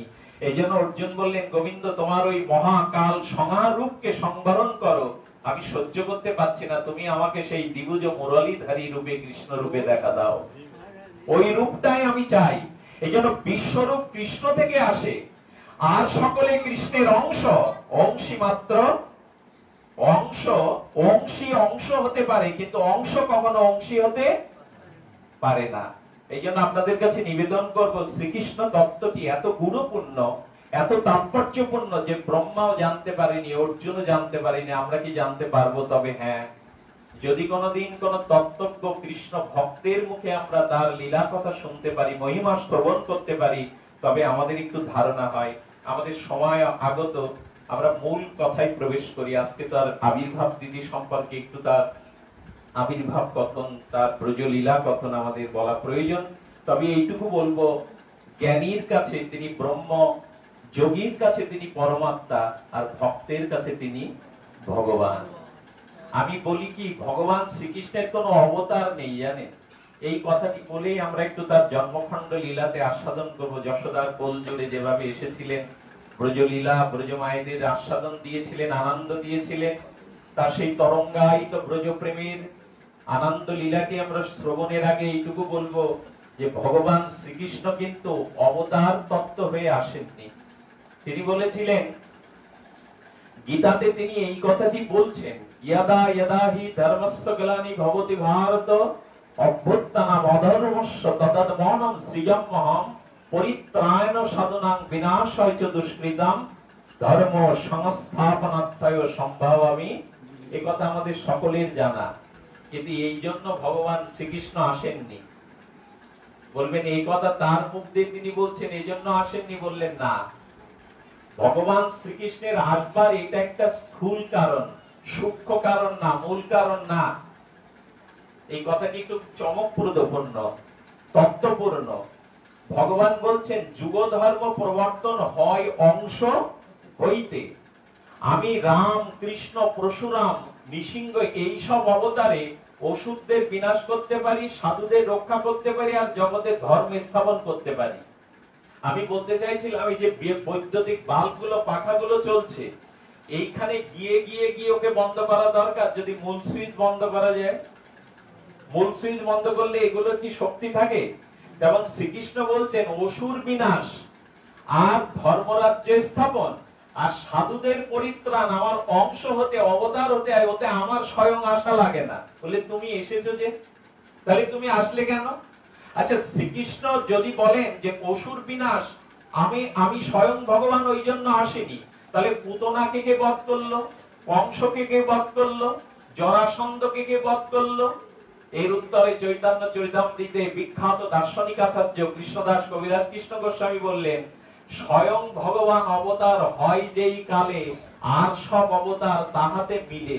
অর্থাৎ স্বয়ং ভগবান কোনো অবতার না, জগতে যখন তিনি আসেন তখন আর যত অসংখ্য অবতার ভগবানের মধ্যে মিশে গিয়ে ওই ভগবানের মধ্যে তারা তাদের কার্যটি করেন। হ্যাঁ, কৃষ্ণ দ্বারে বিষ্ণু করে অসুরের সংহার, পুতনাকে বধ করলো, কংসকে বধ করলো। আমরা সহজভাবে জানি কৃষ্ণ বধ করেনি। আচ্ছা, সংহার কর্তাকে, আমাদের ভিতরে সংহার কর্তাকে ভগবান শিব না, সৃষ্টিকর্তাকে বিষ্ণু, পালনকর্তা বিষ্ণু, ভুল হলো, আর সৃষ্টিকর্তা ব্রহ্মা। তাহলে অসুরদের সংহার করবে কে? ভগবান শঙ্কর না বিষ্ণু? কে? শঙ্করই তো করবে। বলে স্বয়ং ভগবান যখন অবতীর্ণ হন তখন সমস্ত অবতার ভগবানের মধ্যে মিশে গিয়ে তার মধ্যেই এই লীলাগুলো করেন। তাই কংসকে বধ করেছেন ভগবানের মধ্যে থেকে ভগবান শঙ্কর। কৃষ্ণ দ্বারে বিষ্ণু করে অসুরের সংহার, এই কলম কেটে দেওয়ার ক্ষমতা জগতে কোনো আচার্যর নেই। একটা ছোট্ট দৃষ্টান্ত দেই। ইউনিয়নের চেয়ারম্যান যখন কোন টাকা, চাল এইগুলো দান করেন, হঠাৎ যদি সেখানে কোনো মন্ত্রী এসে পড়ে, উনি প্রধানমন্ত্রীর আসন, এই প্রধান যে তার আসনটা তো ছেড়ে দিয়ে মন্ত্রীকে বসাবেন না? আচ্ছা, ওই টাকাটা, ওই চেকটা তিনি যখন মন্ত্রীর দ্বারা দান করাবেন, এটা চেয়ারম্যানেরই দায়িত্ব, কিন্তু মন্ত্রী এসে পড়লে চেয়ারম্যান সাহেব তখন বলেন যেহেতু আপনি শ্রেষ্ঠ, আপনি বরেণ্য, আপনার হাত দ্বারা এই দানগুলো হোক। তো যখন স্বয়ং ভগবান জগতে অবতীর্ণ হন তখন অন্য সব অবতার গুলো তার মধ্যে মিশে ভগবানের অপার লীলাকে আস্বাদন করে। এইজন্য অসুর বিনাশের জন্য কৃষ্ণের আশা নয়, ধর্মরাজ্য প্রতিষ্ঠা ভগবানের। এই লাইনটা একটু লক্ষ্য করুন। ভগবান বলছেন যুগ ধর্ম প্রবর্তন হয় অংশ হইতে। রাম এসে যেমন করেছেন, নৃসিংহ অবতার যেমন করেছেন। বলেন তাহলে ভগবান শ্রীকৃষ্ণ কেন এলেন? বলে লীলার জন্য এলেন। আচ্ছা, আমরা যে ব্যবসা, চাকরি, কৃষিকাজ করি এটা তো কর্মের জন্য, কিন্তু যখন খেলা করি, কর্মটা করি সকলের জন্য, পরিবারের, কিন্তু যখন খেলাটা করি তখন তো ওটা নিজের জন্য না, অন্যের জন্য। তো গোবিন্দ বলছেন আমার লীলাটাই খেলা, আমি লীলার জন্য আসি। অসুর সংহার ও বিষ্ণু করবে, শিব করবে, আমি শুধু রাধারানীকে নিয়ে ব্রজ লীলার জন্য, ভক্ত সঙ্গে লীলা করবার জন্য। এই জন্য রামচন্দ্রের এক নাম মর্যাদা পুরুষোত্তম, শ্রীকৃষ্ণের নাম হলো লীলা পুরুষোত্তম, আর চৈতন্য দেবের উপাধি হলো, বিশেষণ হলো প্রেম পুরুষোত্তম। আমি এবার লীলাতে চলে আসি। তবে এই ভগবান শ্রীকৃষ্ণের আশাটা কিন্তু 8000 যুগের মধ্যে একবার। ভগবান শ্রীকৃষ্ণ সব অবতারে আসেন না, আমাদের মন্বন্তর 14টা। কথাগুলো বড় বেরসিক হয়ে যাচ্ছে, তত্ত্বের হয়ে যাচ্ছে। আপনাদের তো উপায় নেই, অভিষেক না করে যেতে পারছেন না, অন্য সময় হলে একজন এখানে থাকতেন না। তো আমি এই কঠিন কথাগুলো আপনাদের রুচিকর হচ্ছে না, মার্মিক হচ্ছে না, তবু এই কথাগুলোই আজকে বলবার দিন। তত্ত্ব না জানলে হই উঠল কোনো কাজ নেই। 8000 যুগের মধ্যে 2000 সত্য যুগ, 2000 ত্রেতা যুগ, 2000 দ্বাপর যুগ, 2000 কলি যুগ। এই 8000 যুগে এক কল্প হয়, 14 মন্বন্তর হয়, ব্রহ্মার একদিন, আর এরপর ব্রহ্মারও আয়ু ফুরিয়ে যায়। ব্রহ্মা অমর নন, ব্রহ্মারও আয়ু আছে। সত্য, ত্রেতা, দ্বাপর, কলি, এই 4 যুগ মিলে হয় এক দিব্য যুগ। এরকম 71 দিব্য যুগে এক মন্বন্তর, আর 14 মন্বন্তরে ব্রহ্মার একদিন। এই 14 মন্বন্তরের মধ্যে সপ্তম মন্বন্তরে বৈবস্বত মনুর সপ্তম মন্বন্তরের অষ্টবিংশ দাপরের শেষে 8000 যুগের মধ্যে স্বয়ং কৃষ্ণ একবার এই জগতে আসেন। ব্রহ্মার একদিনে তিহ একবার অবতীর্ণ হইয়া করেন প্রকট বিহার। আমি আপনাদের এই সংখ্যাটি জানাচ্ছি, 8000 যুগের মধ্যে সপ্তম মন্বন্তরে বৈবস্বত মনুর অষ্টবিংশতি দাপরের অন্তভাগে স্বয়ং কৃষ্ণ নেমে আসেন। অর্থাৎ 8000 যুগের মধ্যে এক নামে আসেন, অন্য যুগে আসে তার অংশ এবং কলা। যেমন 1000 কলিযুগের মধ্যে 999 কলিযুগে শ্রীকৃষ্ণ চৈতন্য মহাপ্রভু আসেন না। কেবল যে যুগে শ্রীকৃষ্ণ ব্রজসুন্দরী গোপীগণ গোপীর সাথে গোপীনাথের ব্রজলীলা করেন, ওই লীলার পরে রাধা কৃষ্ণ মিলিত হয়ে গৌরাঙ্গ হয়ে এক কলিতেই, বিশেষ কলিতেই চৈতন্য মহাপ্রভু আসেন। তাহলে 8000 যুগের মধ্যে স্বয়ং কৃষ্ণ একবার আসেন ব্রহ্মার একদিনে। বলুন তো এটা কত দুর্লভ। সেই তিথি আজ, সেই তিথিকে বরণ করবার দিন আজ। সেই তিথি আমাদেরকে কৃষ্ণ শক্তি ভক্তি দান করবার দিন। কৃষ্ণ যেমন স্বয়ং শক্তিমান, এই অষ্টমী তিথিটাও কৃষ্ণের ন্যায় স্বয়ং করুণাময়, শক্তিময়, দিব্য। এই তিথিতে যারা উপবাস করে, নিশি জাগরণ করে, ইন্দ্রকে সংযত করে, গোবিন্দের গুণকীর্তন অভিষেক আদি করে, রাত্র জাগরণ করে, এই তিথি তাদের গোবিন্দ প্রেম, ভগবান প্রেম তাদের দান করে দেয়। এই তিথি মহিমাপূর্ণ গোবিন্দের ন্যায় এসেছিলেন সেই ভগবান। আচ্ছা, ভগবান শিশু হবে কেন? ভগবান হামাগুড়ি দেবে কেন? ঠাকুরদা বলে গেলেন সাধনার দ্বারা সন্তান দরকার। তবে নন্দ যশোদা শুধু সাধনার দ্বারা কৃষ্ণকে পায়নি, এরা চিরকালীন কৃষ্ণের পিতামাতা। এরা গোলক বৃন্দাবনে চিরকালীন গোবিন্দের পিতামাতা। তবে বলি, এই গোবিন্দ আজ আপনার ঘরে এসছে। কটা বাজে? 11। জয় রাধে। আমরা একটু সময় হাতে পেয়েছি, এই গোবিন্দ আজ আপনাদের কোলে আসবেন। আমি বলি কি, বুধাটা মন্দিরে শ্রী গোবিন্দের আবির্ভাব না। আমি আপনাদের এইটুকু নিবেদন করি, শ্রবণের দ্বারা, কীর্তনের দ্বারা, জপের দ্বারা, অভিষেকের দ্বারা ভক্তের হৃদয়ে আজ ভগবান আবির্ভূত হবেন। এই হৃদয়ে আবির্ভূত হওয়ার নাম তার আবির্ভাব। আমাদের হৃদয় যদি না আবির্ভূত হলো, ভগবানের অনুভূতি যদি আমাদের হৃদয়ে প্রকাশ না হলো, বাইরে অভিষেক করে, কীর্তন করে, পূজা পাঠ করে আমরা কি করব? যদি হৃদয়ে গোবিন্দের অনুভূতি না জাগে, এই হৃদয় আর জাগাবার দিন, এই হৃদয়কে পরিপূরণ করে হৃদয় সিংহাসনে তাকে বসাবার দিন। আপনাদের এইটুকু বলি, গোবিন্দ ভজন না করলে জীবন কখনো পরা শান্তি পেতে পারে না। মানুষ যতই চেষ্টা করুক, পরা শান্তি, প্রকৃত শান্তি পেতে গেলে, প্রকৃষ্ট শান্তি পেতে গেলে ভগবানের ভজন ব্যতীত আমাদের অন্য কিছুতে শান্তি আসতে পারে না। সেই অরিন্দম সুন্দর ভক্তের ভব্য ভাবনায় এসেছেন। আচ্ছা, দুগ্ধ তত্ত্ব, দুগ্ধটা যদি সামনে আসে, তো দুগ্ধের 3টে ধর্ম আছে, শীতলতা, শ্বেত শুভ্রতা আর তার আস্বাদনতা। অর্থাৎ দুধের ভিতরে 3টে তত্ত্ব আছে, সেটা শ্বেত শুভ্র সাদা, আর দুগ্ধটা হলো শীতল, আর দুগ্ধটা হলো আস্বাদ্য বস্তু। আস্বাদন করতে অমৃতের মতো আস্বাদ লাগে। এখন চক্ষু দ্বারা দুগ্ধের শ্বেত শুভ্র রংটা দেখতে হয়, জিহ্বা দ্বারা কি দুধের রং দেখা যায়? অর্থাৎ চক্ষু দ্বারা দুগ্ধের শ্বেত শুভ্র রংটা দেখতে হয়। আর দুগ্ধ যে শীতল, এটা কি দেখে বোঝা যাবে? দুগ্ধ শীতল বোঝা যাবে কি করে? যখন এটা অঙ্গ স্পর্শ করানো যাবে, তখন দুগ্ধের শীতলতা হবে। আর দুগ্ধের আস্বাদন হবে, দেখেও আস্বাদন হবে না, গায়ে ঢেলেও আস্বাদন হবে না। দুধের আস্বাদনটা পেতে গেলে কোথায় দিতে হবে? জিহ্বায় দিতে হবে। তেমনি যারা নিরাকার ব্রহ্মের উপাসনা করে, এরা গোবিন্দকে, দুগ্ধ তত্ত্বকে চোখ দিয়ে শুধু দেখে, তারা গোবিন্দকে আস্বাদন করতে পারে না। এই জন্য ভক্তের কাছে ভগবান, যোগীর কাছে তিনি পরমাত্মা, আর জ্ঞানীর কাছে তিনি ব্রহ্ম। শুনে রাখুন, শ্রীকৃষ্ণ যে যে অসুরগুলোকে বধ করেছেন, গতার হতিদায়ক, তারা সব মোক্ষ পেয়ে গেছে। আর যত ভগবান, আর যত অবতার অসুরদের বধ করেছেন, তারা স্বর্গ পেয়েছে। তারা কেউ মুক্তি সাযুজ্য ব্রহ্ম মুক্তি পায়নি। এই যেন হতার গতিদায়ক কৃষ্ণ, তার হাতে মারা গেলেও তারা মুক্তি পেয়ে যায়। যে তাকে বিষ খাওয়াতে গেল পুতনা, তাকেও তিনি ধাত্রী গতি বৈকুণ্ঠে দিয়ে দিলেন। এত করুণাময় ভগবান কে আছে? ভক্তবৎসল কৃতজ্ঞ বদান্য এমন ভগবান আর নাই, দ্বিতীয়টি নাই। যাকে বিষ খাওয়াতে গেলে তাকে তিনি মাতৃগতি ধাত্রীগতি পুতনাকে দিয়ে দিলেন, এমন ভগবান এত কৃপালু এত দয়ালু আর নাই। সেই ভগবান এসেছিলেন যশোদার কোলে। আমি আপনাদের এইটুকু জানাই, গোবিন্দকে বুকে নিয়ে নিন। বুকের মধ্যে যে কামনা বাসনা ক্ষমতা অহংকার আভিজাত্য মায়া আছে, এইটাকে নামিয়ে কৃষ্ণকে বুকে নেওয়াই একমাত্র শান্তির অন্বেষণ পথ, আর নাই।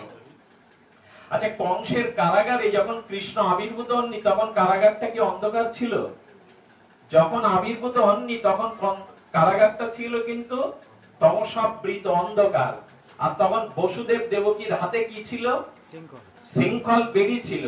আর দুয়ারে কারা দাঁড়িয়ে ছিল? পাহারাদার দাঁড়িরা। আর কারাগারের দুয়ারটা ছিল রুদ্ধ বন্ধ। কিন্তু যখন বসুদেব দেবকী কৃষ্ণ আবির্ভাবের পর বুকে নিলেন, তখন কি দৃশ্য দেখা গেল? ভাগবত যারা পড়েছেন, দৃশ্যে যারা দেখেছেন চলচ্চিত্রে, তখন দেখবেন শ্রীকৃষ্ণকে বুকে নেওয়ার সাথে সাথে একটা দিব্য আলোয় ভরে গেল কারা গৃহটি। সঙ্গে সঙ্গে হাতের শৃঙ্খলটি দেবকী বসুদেবের খসে পড়লো। আর দুয়ারে যারা দাঁড়ি প্রহরী ছিল তারা অচেতন হয়ে ঘুমিয়ে পড়লো। আর দুয়ারটা আমনি থেকে খুলে গেল। এই তত্ত্বের অর্থ কি? এই তত্ত্বের অর্থ, এই জগৎ সংসারে তুমিও কারাগারে আছো, তোমার হাতেও মায়ার বেড়ি আছে, যেতে দেয় না, ভগবানের পথে যেতে দেয় না, পেছনে বাধা। এই মায়ার শৃঙ্খল বেড়িতে তুমিও বাধা, তুমিও কারাগারে আছো। তোমার কোনো জ্ঞানের আলো শান্তির আলো নেই, অন্ধকার তোমার এই সংসার কারাগার। আর তোমাকে সৎপথে যাওয়ার জন্য বাধা দিচ্ছে কাম ক্রোধ প্রহরীরা। আর তোমার মুক্তির দুয়ার বৃন্দাবনের ভজনের দুয়ারও বন্ধ। এখন উপায় একমাত্র গোবিন্দকে বুকে তুলে নেওয়া। ভগবানকে বুকে তুলে নাও, সঙ্গে সঙ্গে শৃঙ্খল খসে পড়বে, রুদ্ধ দুয়ার উন্মুক্ত হয়ে যাবে, প্রহরীরাও ঘুমিয়ে পড়বে, আর কেউ বাধা দেবে না। তো যদি ভগবানকে বুকে নেই, ভগবান বলছেন এমনি হবে, আর বন্ধন থাকবে না, আর কারারুদ্ধ সংসারে জন্ম মৃত্যু চক্রে আমাদের আবদ্ধ হতে হবে না। আচ্ছা, শ্রীকৃষ্ণকে রেখে যখন যোগমায়াকে কোলে নিয়ে বসুদেব আবার কারাগারে এলেন, তখন যথাপূর্বং তথাপরম হয়ে গেল না? যখন মায়া দেবীকে কোলে করে এনে নামিয়ে রাখলেন কারাগারে, তখন আবার অন্ধকার হলো, আবার হাতে পায়ে বেরিয়ে উঠলো, আবার দরজা বন্ধ হয়ে গেল, আবার প্রহরীরা জেগে উঠলো। ভাগবত সিদ্ধান্ত দিচ্ছে, যারা কৃষ্ণ ভজনকে কৃষ্ণকে বুক থেকে নামিয়ে এই জগতের কামনা বাসনা মায়াকে বুকে করে নেয়, মায়া তাদের আবার কারাগারে পাঠিয়ে অন্ধকারে হাত পার মায়া বেরিয়ে আবার কাম ক্রোধ জাগিয়ে তাকে কারাগারে বন্দী করে নেয়। তাই মুক্তি যদি পেতে দাও, তবেইব শরণাঙ্গস্য সর্বভাবেন ভারত তৎপ্রসাদাৎ পরাং শান্তি স্থানাং প্রাপস্যি। আমার ভজন করো, মামেব শরণাঙ্গস্য সর্বভাবেন ভারত, আমাকে ভজন করো, আমাকে স্মরণ করো, তাহলে আর মায়া তোমায় কারাগারে বাঁধবে না, জন্ম মৃত্যু চক্রে তোমাকে আসতে হবে না। সেই শ্রীকৃষ্ণ এলেন এবং যশোদার কোল আলো করে নন্দ দুলাল নন্দের নন্দন যশোদা নন্দর নয়নবর্ধন এলেন। এই যশোদা কৃষ্ণ যখন এলেন, তখন হঠাৎ করে যশোদার স্তনপান করছে গোবিন্দ। আসলে ভগবানকেও ক্ষুধা জাগিয়ে দেয় ভক্তের ভক্তি ভাবনা। ভগবানের ক্ষুধা তৃষ্ণা থাকে, কিন্তু ক্ষুধার্ত কাতরে স্তনপান করছে। পাশে গাভীগুলো ছিল, গাভীগুলো দাঁড়িয়ে দাঁড়িয়ে বলছেন, যশোদা যশোদা, এই পরম দুলালকে আনন্দকে পরমানন্দকে কোলে পেয়ে তুমি দুগ্ধ দান করছো। আমরা গাভী মা, আমাদেরকেও সপ্তমাতার এক মাতা বলে, আমরাও যদি একটু গোবিন্দকে স্তনপান করাতে পারতাম, দুগ্ধ দান করতে পারতাম। গোবিন্দ একটু বাম চোখে ওদের দিকে তাকিয়ে বললেন, আমিও তোমাদের সে অধিকার দেব, আসছে দিন আমি তোমাদের পাটে মুখ দিয়ে দুগ্ধ পান করে তোমাদের মাতৃত্ব দিয়ে দেব। শ্রী গোবিন্দের কাছে গাভী চাইলো যে যশোদার মতো করে যদি আমাদের স্তনপান করতে, গোবিন্দ দেখবেন সরাসরি গিয়ে গাভীর পাটে দুগ্ধ পান করতে শুরু করে দিলেন। গাভী তখন তার লেজ নেড়ে যেন চামরের মতো ব্যঞ্জন করে বলছেন, গোবিন্দ তুমি এত করুণাময় যে আমাদের মাতৃত্ব তুমি দান করলে। কৃষ্ণ যখন উত্তর গোষ্ঠ থেকে ফিরত, তখন শ্রীদাম সুদামের মা বলতো, শ্রীদাম সুদামের মা কৃষ্ণকে দেখার জন্য রাস্তায় দাঁড়িয়ে থাকতো। আর কৃষ্ণ বলতো, জ্যাঠাই মা তুমি ভালো আছো তো, বড় মা তুমি ভালো আছো তো। শ্রীদাম সুদামের মা ঘরে গিয়ে কাঁদতো আর বলতো, কবে জ্যাঠাই মা বুড়িমা না বলে কবে নিজের মা বলে ডাকবি গোপাল, কবে একদিন আমার ঘরে এসে আমার কোলে তুই উঠবি গোপাল। গোবিন্দ বললেন, আমি তোমাদের ইচ্ছা একদিন পূর্ণ করব। যেদিন ব্রহ্মা গোবৎস হরণ করলো, সেদিন শ্রীদাম সুদাম গাভী রূপে কৃষ্ণ ওই মার কাছে গিয়ে ওই শ্রীদাম সুদামের মার মা বলে কোলে উঠে দুগ্ধ পান করেছিল, হাতে করে সেবা করেছিল। এই হলো করুণা ঘন ভক্তবৎসল কৃষ্ণ। আমরা কি ভগবানের সেবা জানি? আচ্ছা, ভগবান হামাগুড়ি দেয়? ভগবান যিনি অনন্ত ব্রহ্মাণ্ডের কুলমালিক, যশোদাকে বলছেন, যে মায়ের সন্তান হয় সেই মায়ের আনন্দ হয় যদি সন্তান নূতন করে হামাগুড়ি দিতে শেখে। দেখবেন চেয়ে চেয়ে দেখে মা বাবা, ওই যে ছোট্ট হাত পা দিয়ে হামাগুড়ি দেয়, বড় আনন্দ হয় অন্যদের। শিশুর রঙ্গন ক্রিয়া, হামাগুড়ি ক্রিয়াতে এত আনন্দ। যশোদা নন্দ দেখছে ব্রজবাসীরা কৃষ্ণ হামাগুড়ি দিচ্ছে, কিন্তু কোথায় দিচ্ছে? মাটির উপরে। শ্রীকৃষ্ণের করপল্লব ছোট্ট হাতটা যখন মাটিতে শক্ত হয়ে হামাগুড়ি দিচ্ছে হাঁটুতে, তখন গাভীগুলো কাঁদছে। হে জনার্দন, হে প্রাণনাথ, হে প্রিয় পরম, তুমি শক্ত মাটিতে তোমার হাঁটুটা, জানুটা, হাতটা ব্যথা হচ্ছে। গরুগুলো কি করলো জানেন? সঙ্গে সঙ্গে পাট থেকে দুগ্ধ আপন ইচ্ছায় বয়ে দিতে লাগলো। ওই দুগ্ধের স্রোতে সে মাটিটা কদমাক্ত কাদা করে দিল, যাতে গোবিন্দের হাতের চরণের অঙ্গন ক্রিয়া ব্যথা না জাগে। একটা গাভীরও ইচ্ছা হলো ভগবানকে সেবা করতে, হলো না শুধু আমাদের। প্রত্যেকটি ব্রজবাসী মা দুয়ারে বসে থাকতে জানেন। এই কথাটি মন দিয়ে শুনুন। আমরা হয়তো আগামী বছর অনেকেই বেঁচে থাকবো না। পৃথিবীতে যে বিভৎসতা তৈরি হয়েছে, যে অভিশাপ তৈরি হয়েছে, আগামী দিন কে বাঁচবে জানি না। আগামী দিন হয়তো, আগামী বছর হয়তো জন্মাষ্টমীর সৌভাগ্য আমাদের ভাগ্যে নাও হতে পারে। দুরারোগ্য ব্যাধি হয়ে তো বাড়িতে পড়ে থাকতে পারি, হয়তো আসবার সৌভাগ্যটাও থাকবে না। এই জন্য বলছেন, ব্রজবাসী মায়েরা সব সময় কৃষ্ণের জন্য দুয়ারে অপেক্ষা করত। বলো, ব্রজমা তোমরা কার জন্য অপেক্ষা করছো? বলো, যার জন্য সংসার করেছি, যার জন্য ঘর বেঁধেছি, যার জন্য ননিগুলো ঘরে সাজিয়ে রেখেছি, আজ তো গোপাল এলো না। তার মানে বৃন্দাবনের প্রত্যেকটি ব্রজবাসী মা কৃষ্ণ ঘরে আসবার জন্য দুয়ারে দাঁড়িয়ে দাঁড়িয়ে সতৃষ্ণ নয়নে অপেক্ষা করত, কখন ননি চোর আসবে। আমাদের ভাগবত শাস্ত্র বলেছে, আমাদের যারা মায়েরা এখানে আছেন, মা তোমরা কৃষ্ণের জন্য চেয়ে থাকো তো, প্রতীক্ষায় থাকো তো, আমার ঘরে গোপাল আসবে। মানে গোপাল আসবে মানে কি? কোন কৃষ্ণ ভক্ত যখন মহাপ্রভুকে ভোগ লাগায় মধ্যাহ্নকালীন, তখন ভোগের থালাটা সামনে দিয়ে চোখ বুজে চিন্তা করে, এই মহাপ্রভু এলেন, তার সোনার চরণে পদবিন্যাস করে প্রভু এলেন, এই তার চরণে জল দিয়ে আমি অভিষেক করে দিলাম, এই মহাপ্রভু বসেছেন, এই নিতাই বসেছেন, এবার মহাপ্রভু মুখে অন্ন তুলে দিচ্ছেন, এই বুঝি এলো, এই বুঝি প্রভু আমার প্রসাদ গ্রহণ করলো, এই বুঝি প্রভুর বদনে তুলে দিয়ে প্রভু আনন্দ পেল। একজন পূজারী ভগবানকে ভোগ লাগিয়ে এমনি করে যখন মনে মনে ভাবতে থাকে, এই বুঝি এলো, এই বুঝি পেল, এই বুঝি, তেমন ব্রজমায়েরা চোখ বন্ধ করে গোপালের জন্য ধ্যান করতে, এই বুঝি গোপাল এলো, এই বুঝি আমার ঘরে গিয়ে গোপাল ভাঙলো, খেলো, কিছুটা ছড়ালো, অন্যকে দিল, এই ভাবনায় বসে আছে। সংসার চিন্তা বাদে, স্ত্রী পুত্র বাদে আমরা গোবিন্দের ভাবনা বসে বসে ভাবিত মায়েরা। যে গৃহে মায়েরা মেয়েরা গোবিন্দের ভাবনা করে না, গোবিন্দের আসবার জন্য দুয়ার খুলে বসে না, সে সংসারটা শ্মশানের চিতার মতো দাও দাও করে জ্বলে। অর্থ আছে, পাকা বাড়ি আছে, আসবাবপত্র আছে, শুধু সেখানে প্রেম নেই, বিশ্বাস নেই, শান্তি নেই, কারণ গোবিন্দের জন্য ওরা কেউ অপেক্ষা করে না। ভগবান যে ঘরে নাই, ভগবানের আহ্বান সেবা যে ঘরে নাই, সে ঘরে শ্মশানের চিতার মতো অবিশ্বাসের আগুন জ্বলবে।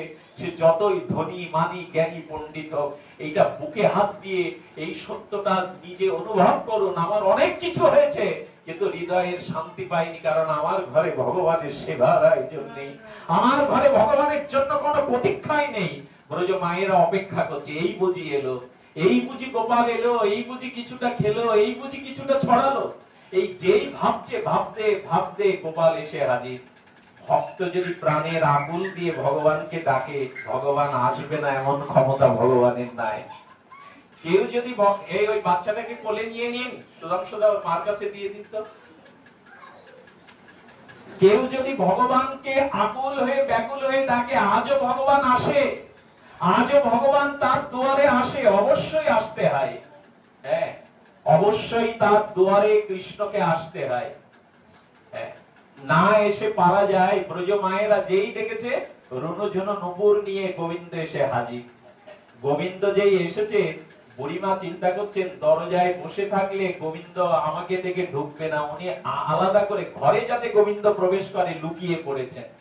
গোবিন্দ দরজার সামনে এসে দেখছে তার নুপুরটা রুনুঝুনু করে বেজে উঠছে। গোবিন্দের চরণে নুপুর আছে। গোবিন্দ সেদিন আর কোন সখাদের নিয়ে যায়নি। যে বাড়িতে গোবিন্দ ননিচুর করতে গেছে, আসলে গোবিন্দকে চোর বলছি কেন জানেন? পৃথিবীতে গোবিন্দের থেকে বড় চোর নেই। তবে আমাদের ঘরে চোর ঢুকলে আমাদের অমঙ্গল হয়, কিন্তু কোন ঘরে গোবিন্দ ঢুকলে চুরি করলে তার মঙ্গল হয়। এই হলো পার্থক্য। গোবিন্দ আমাদের কামনা বাসনা অভক্তি গুলো চুরি করে নিয়ে, চোর চুরি করে নিয়ে আলমারিটা ভেঙে ধুয়ে ছড়িয়ে ছিটিয়ে যায়, আর গোবিন্দকে হৃদয়ে আহ্বান করে ওই মনোচোর যদি কারো হৃদয়ে চুরি করে, তাহলে তার কামনা বাসনা পাপ অশান্তিকে চুরি করে ওখানে শান্তি অমৃত দিয়ে যায়। এই জন্য গোবিন্দের নুপুর পাচ্ছে। যে সখাগুলো তার সাথে চুরি করতে আসে তাদের আজ আনেনি, কারণ ওই সখাদের বুদ্ধি ভালো না। এই বুড়িমা খুব চতুর, তার বাড়িতে চুরি করতে গেলে বুদ্ধিমান লাগবে, তা আমি ছাড়া কে বুদ্ধিমান? গোবিন্দ তখন বলছে, চোরের পায়ে যদি নুপুর বাজে তাহলে ধরিয়ে দেওয়ার জন্য আর কারো অপেক্ষা লাগে না, আমি তো আমাকে ধরিয়ে দেবো।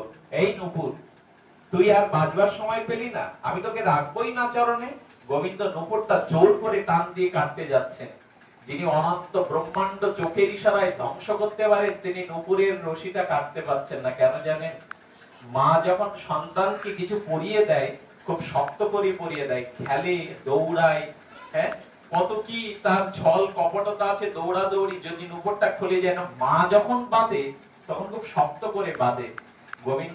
গোবিন্দকে তখন নুপুর বলছে, গোবিন্দ তুমি সর্বশক্তিমান তত্ত্ব ভগবান হতে পারো, কিন্তু মার স্নেহের বাঁধন খোলবার ক্ষমতা তোমার নাই ভগবান। এইটুকু বলি, যারা আমার সামনে আজ এই মন্দিরটাকে সাজিয়েছে, যারা, তাদের প্রত্যেকের পায়ে পা ধুয়ে প্রণাম করবার মতো এমন হয়নি কোনোদিন। যারা গোবিন্দের জন্য সুন্দর করে আশ্চর্য দেয়, আমাদের ছেলে মেয়েদের জন্মদিন পালনে কত রঙিন বেলুন, কত কত সাজসজ্জা করে, কত কেক এনে আত্মীয় স্বজন এনে গান বাজনা করে খাওয়াই, কিন্তু ভগবান শ্রীকৃষ্ণের দিন আমাদের বাড়িতে একটু সাজাই না, আমরা আলপনা আঁকি না, ঘট স্থাপন করি না, দুটো কদলী বিক্ষোভ টানি না। এটা বড় ব্যর্থতা। ছেলে মেয়ের জন্য জন্মদিনে কত কি করি, শ্রী গোবিন্দের জন্য, যার জন্য বেঁচে আছি, যার জন্য ইহকাল পরকাল, তার জন্ম দিবসটাকে, তার আবির্ভাব তিথিটাকে আমরা সাজাই না। যে কিশোররা এটা করেছে তাদের চরণে ভূ ভূ প্রণাম, তাদের কাছে আমরা ঋণী। বিক্রি যারা এত সুন্দর করে গোবিন্দের জন্য সাজিয়েছেন, এটা তাদের পরকালে বৈকুণ্ঠে গোলক বৃন্দাবনে গোবিন্দ অবশ্যই তাদের প্রেম দান করবেন। তো গোবিন্দ বলছেন, নুপুর বলছে, মায়ের বাঁধন ছেড়া যায় না। আজ ওই জগতে মায়ের বাঁধন কেউ ছিঁড়তে চেষ্টা করবেন না। এখানে যারা সন্তানগণ আছেন তাদের বলি, মায়ের বাঁধন ছেড়া যায় না, স্বয়ং ভগবানই পারলেন না, তো আপনি আমি। মা যে ভালোবাসা দেয়, এই বাঁধন কখনো ছিঁড়বেন না। এই বাঁধন ছিঁড়তে গেলেই কিন্তু বিপরীত হবে। ভগবান বলছেন, মা তুমি যে ভালোবেসে নুপুর পরিয়েছো, এ নুপুর ছিঁড়ার ক্ষমতা আমি ভগবান আমারও নাই। তাই নুপুরটাকে অনুরোধ করছে, তুই বাজিস না, তুই তো সত্য, আমার কথা শুনিস। নুপুরটাকে উপরে দিয়ে গোবিন্দ ঘরে ঢুকেছে। যেই ঘরে ঢুকেছে, গোবিন্দ দেখছে কেউ নাই, কারণ গোবিন্দকে শান্তি দেবে বলে সবাই তো আড়ালে গেছে। গোবিন্দ কি করে? গোবিন্দ হঠাৎ করে একটা বাচ্চা ঘুমিয়েছিল, তাকে জোরে চিমটি কেটে দিয়েছে। চতুর ছুড়ামণি তো। আচ্ছা, বাচ্চা কানলে বাড়ির লোক আর দাঁড়াতে পারে দূরে? যেই বাচ্চাটাকে, আচ্ছা গোবিন্দ চিমটি কাটলো কেন? বাচ্চাকে ব্যথা দিল কেন? কাঁদালো কেন? কি বলছে জানেন ভাগবত? গোবিন্দ বলছে, আমি যে ঘরে ঢুকি, আমাকে দেখলে কি দূরে সরে থাকতে হয়? আমার কাছেই তো আসতে হয়, তোমরা দূরে কেন? গোবিন্দ বলছেন, আজ এই জন্মতিথিতে, আবির্ভাব তিথিতে আমি এসেছি, তোমরা যারা ঘুমাচ্ছ, টিভি দেখছো, খেয়ে দে গল্প গুজব করছো, ভগবান তাদের বললেন, আমি আসলে কি ঘুমিয়ে থাকতে হয়? আমি থাকলে কি দূরে থাকতে হয়? আচ্ছা, আমার বাড়িতে আজ যদি কারো দুরারোগ্য ব্যাধি হতো, এই মুহূর্তে অ্যাম্বুলেন্স করে তাকে সাতক্ষীরা হাসপাতালে নিয়ে যাওয়ার প্রয়োজন হতো, আমার বাড়িতে কারো যদি অসুস্থ বিপদ হতো, আমি কি জেগে থাকতাম না ঘুমিয়ে থাকতাম অলস হয়ে?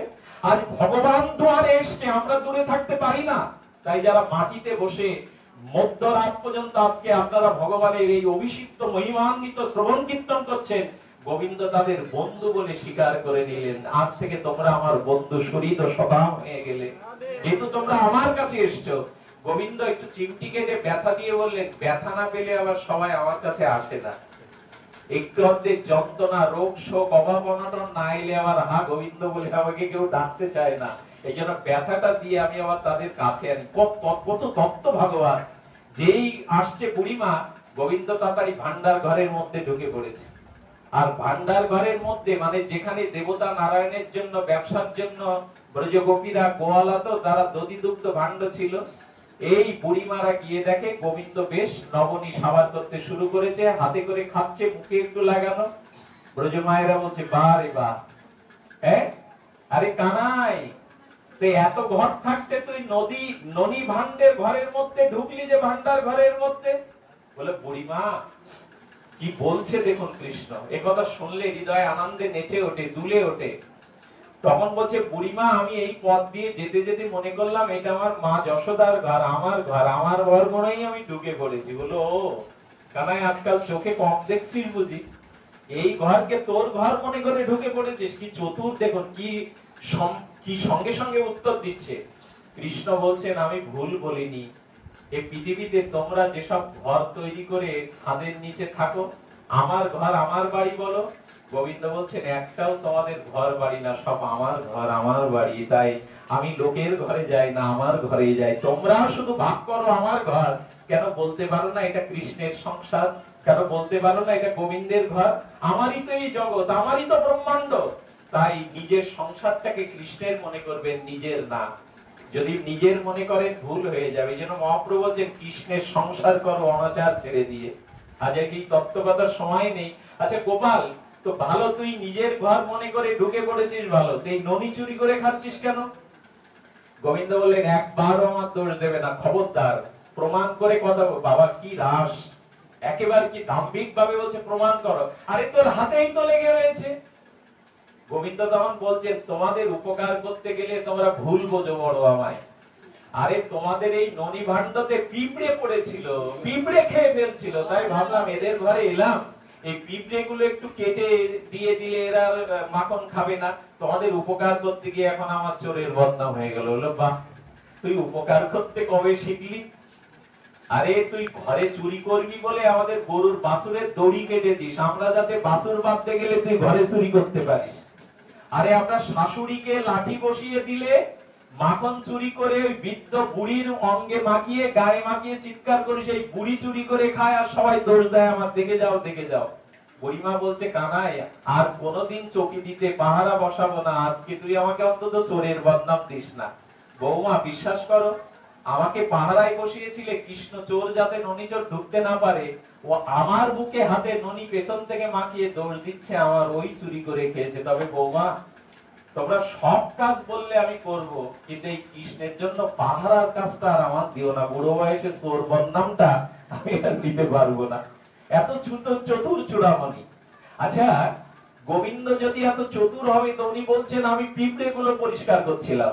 গোবিন্দ তখন বলছে, দাঁড়া, তোর পিঁপড়ে পরিষ্কার করার পর উপকার দেওয়াচ্ছি। বুড়িমা লাঠি নিয়েছে হাতে, লাঠি নিয়ে গোবিন্দকে তাড়া করেছে। ভয়ে ভয়ে গোবিন্দ দৌড়াচ্ছে, ভগবানও দৌড়াই, তবে ভক্তের পেছনে। যত দৌড়াচ্ছে তত গোবিন্দের আনন্দ হচ্ছে। আমরা যদি বলি ওই বুড়িমা লাঠি নিয়ে কত কষ্ট হচ্ছে, ঘাম ঝরছে, এতে তোমার আনন্দ হচ্ছে গোবিন্দ?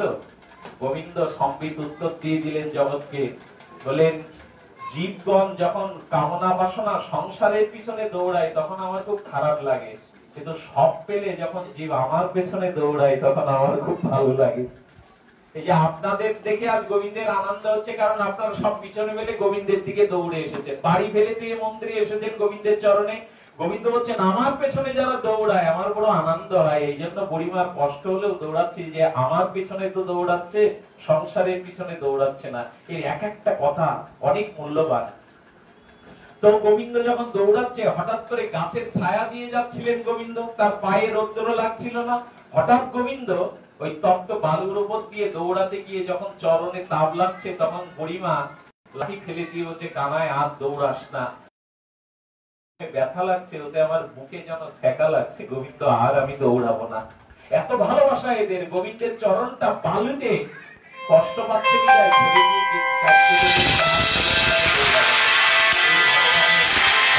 লীলা তিনি এমনি করে আমাদের ঘরে আনবার জন্য প্রস্তুতি থাকেন। সবশেষে আপনাদের নিবেদন করব, ভগবানকে কিছু দিন, তার জন্য একটু ফুলমালা করে দিন, তাকে একটু চন্দন চর্চিত করে তুলসী দিন, তাকে অন্তত একটু নাম দিয়ে স্মরণ দিয়ে আরতি, মঙ্গল আরতি দিয়ে সন্ধ্যা আরতি দিকে একটু আনন্দ দিন। গোবিন্দকে যে সামান্য আনন্দ দেয়, গোবিন্দ তাকে পরম দান করেন। আচ্ছা, কালীয় নাগের মাথায় উঠে গোবিন্দ নৃত্য করছেন কেন? মুনি ঋষিরাও যাকে যুগ যুগান্তর পায় না, সেই সর্পের মাথায় গোবিন্দ নৃত্য করছে কেন? গোবিন্দ বললেন, বৈষ্ণবের চরণ জলটা তুই পূর্ব জন্মে মাথায় নিয়েছিলি, এই জন্য আমার চরণটা তোর মাথার উপরে। কালীয়কে বলছেন, কালীয় তুই মুখ দিয়ে, অসংখ্য মুখ দিয়ে গোবিন্দের চরণে বিষ ঢেলে দিচ্ছিস কেন? কালীয় নাগ বলেছিল, গোবিন্দ আমাকে বিষ দিয়েছে, অমৃত দেয়নি, যা দিয়েছে তাই তো দিচ্ছি তার চরণে। গোবিন্দ আমাকে তো অমৃত দাওনি, আমার ভেতরে সর্প, আমার বিষ দিয়েছো, যা দিয়েছো তাই দিচ্ছি। গোবিন্দ তখন বললেন, আমার চরণে বিষ দিলেও আমি তো অমৃত মনে করে গ্রহণ করি। এমন দয়ালু, এমন কৃপালু জগৎ সংসারে কে আছে যাকে বিষ দিলে অমৃত মনে করে? তাই গোবিন্দকে ভজনা করবার শুভ অবসর। সংসার বড় বিচিত্র, এখানে জরা ব্যাধি, মৃত্যু কবলিত, অভিশাপ, কর্মফল, প্রারব্ধ আমাদের ভোগাচ্ছে, যাতনা দিচ্ছে। তাই কৃষ্ণ অঙ্গুলি তুলে ব্রজমায়েদের বলেছিলেন, শোনো ব্রজমা, যে ঘরে আমার জন্য কোনো আয়োজন থাকে না, যে ঘরের মায়েরা আমার জন্য অপেক্ষা করে না, এই বুঝি গোপাল এলো, গোপাল কখন আসবে, আমি সেই ঘরে আগুন লাগিয়ে দেবো। আর শোনো, সেই ঘর আগুনে পোড়াবো না, ওই ঘরের মধ্যে যারা বাস করে তাদেরও আমি আগুনে পোড়াবো। গোবিন্দ যে আগুন ধরাবেন, সেই আগুনটা হলো অশান্তির আগুন। বাইরের আগুন তো জল দিলে নিভে যাবে। যে গৃহে কৃষ্ণ সেবা নেই, কৃষ্ণ নাম নেই, ভজন নেই, সেখানে দাও দাও করে আগুন জ্বলবে। আর ঘরের মধ্যে থাকবে যারা, তারাও বলছেন, তারাও সেই অশান্তির আগুনে পড়বে। আপনাদের প্রশ্ন থাকতে পারে, যারা কৃষ্ণ ভক্ত ভজন করছে তাদেরও বিপদ তো কম দেখি না, তাদেরও তো রোগ শোক কম দেখি না। গোবিন্দ বললেন, ভক্তের বিপদ আর অভক্তের বিপদ এক নয়। যারা গোবিন্দকে স্মরণ করে, ভজন করে, তাদের বিপদটা তাদের আরো ভক্তির দিকে এগিয়ে দেয় সিঁড়ির মতো। আর যারা ভক্তি শূন্য ভগবান ভজন করে না, তাদের বিপদটা পিছিয়ে দেয় রোগ শোকের দিকে, অভিশাপের দিকে। একই বিড়ালি যখন বাচ্চাটাকে ধরে এক জায়গা থেকে আরেক জায়গায় নিয়ে যায় ঘাড় মটকে, তখন বিড়ালের বাচ্চাটা দাঁতের স্পর্শও লাগে না। সে বলে, মায়ের কোলে আমার বড় আনন্দ হচ্ছিল, আমার মার তো কোল নেই। দাঁত দিয়ে ঘাড় মটকে বিড়ালি বাচ্চা ধরে, অথচ দাঁত ফোটে না। কিন্তু একই গালে, একই ভাবে যখন সে ইঁদুরকে ধরে, তখন তার প্রাণ সংহার করে দেয়। যারা গোবিন্দ ভজন করে, তাদের বিপদটা আরো ভগবানের দিকে তাকে এগিয়ে দেয়, আর অভক্তের বিপদটা আরো পিছিয়ে দেয়, অভিশাপগ্রস্ত করে যায়। তাই একটাই নিবেদন, জীবনে আর সময় নাই, আবার ভজন করবার মতো দেহ পাবো কিনা জানি না। এই জন্য আজ শুভ অবসর, ভগবানকে ভজন করুন। আজকে যারা তার নাম, তার গুণ মহিমা, একটু পরে তার অভিষেক দেখবেন। এই জন্মাষ্টমীর মূল পর্বটা হলো ভগবানের অভিষেক। অনেক মা আছেন, এসে ওই রাত্রে 9টা বাজতে পারে না, বলে ঠাকুর মশাই আমাকে অঞ্জলি পড়িয়ে দিন, আমি বাড়ি যাবো। এটা রীতি না, তিনি এসেছিলেন মধ্যরাত্রে। এখন সেই শুভ অবসর, এখন আমরা অভিষেক করব। আমাদের ধনঞ্জয় পাল ভক্ত প্রবাদ, তার যে কতখানি আকুলতা, আজকে পেছন থেকে সমস্ত কাজগুলোর প্রেরণা সেই দান করে। আর আমি আমাদের এই যুব কিশোরকে আবারও প্রণাম করি, তোমরা এই হাল ছেড়ো না, এই আশার ভরসাটুকু তোমরা আমাদের সামনে থাকো। সমাজ আজ বড় বিপদগ্রস্ত, আজ বড় ধ্বংসের কিনারায় দাঁড়িয়ে, তোমরা এমনি করে তোমাদের সৌন্দর্য দিয়ে যা গোবিন্দের জন্য সাজিয়েছো, এটা গোবিন্দের হৃদয়ে বাধা হয়ে থাকলো, ভক্তির সোপান হয়ে থাকলো। তোমরা অবশ্যই কৃপা পাবে। এরপরে অভিষেক, আপনাদের হাতে হাতে একটা করে বাতি বা আপনাদের ধূপ দেওয়া হবে। এটা যেখানে বসে আছেন ওইখানে আরতি দেখাবেন। আর অভিষেকটা আমাদের এখানে আমরা অভিষিক্ত করব গোবিন্দকে, একটু ফুলমালা চন্দন দিয়ে চর্চিত করব। এরপরে আমাদের ভাগবত বিশ্রাম। সকলের প্রেমময় শ্রী গোবিন্দের কৃপা লাভ করুন, সকলেই ধন্যাতি ধন্য হন, সকলেই গোবিন্দের পরাভক্তি লাভ করুন, এই প্রার্থনা করে আমি প্রেমানন্দকে দাঁড়িয়ে একটু উপসংহারে আজকে সমাপনী